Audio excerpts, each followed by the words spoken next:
Good day, everyone. I am Lord Ian Galano, and this time I'll be sharing to you my report on the trends and issues in defining development. But I'll only focus on the concept of people centered development versus the production centered development. So, before my topic, we learned the meaning and nature of development, which is related to social marketing and social mobilization. And I'm sure that every one of us has a lot of ideas about what development is. So, again, as I have mentioned earlier, my task is to discuss with you the trends and issues in defining development, specifically the concept of people-centered development and the production-centered development.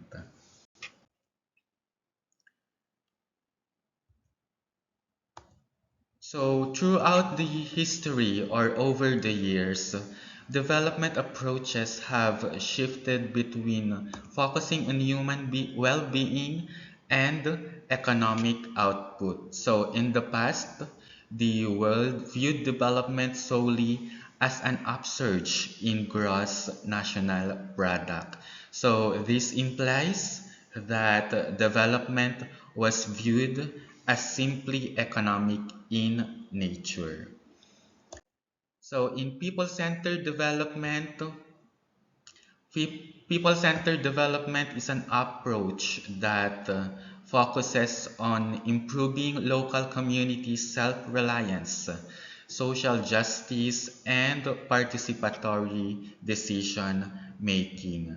In here, it also recognizes that economic growth does not inherently contribute to human development and calls for changes in social, political, and even environmental values and practices.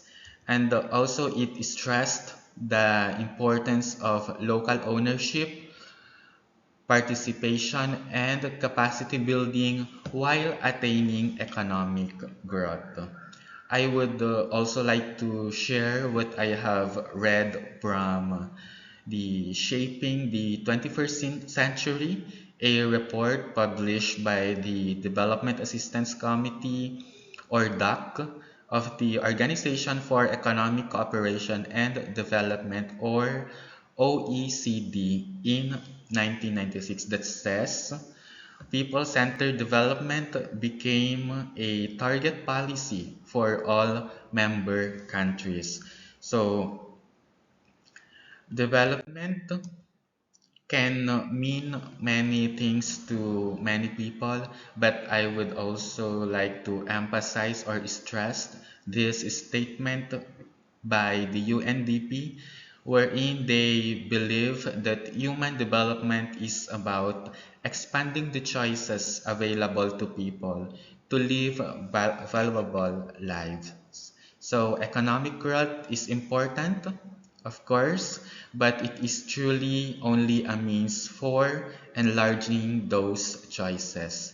A fundamental part of expanding those choices is building human capabilities, the range of things that people can achieve in their lives.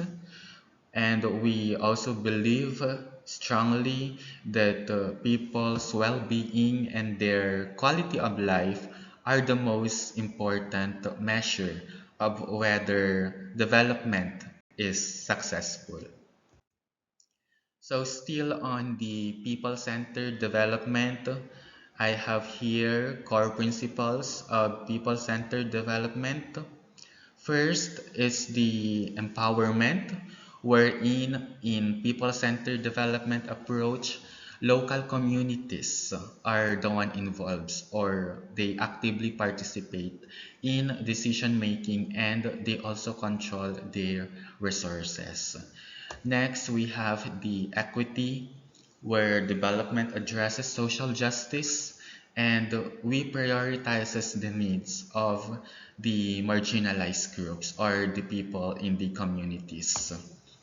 Next is the sustainability, where development respects the environment and ensures the long-term viability. And lastly is the holistic approach, where we consider not just economic growth, but also human rights, education, health, and of course, cultural preservation. Let's now move to the production-centered development.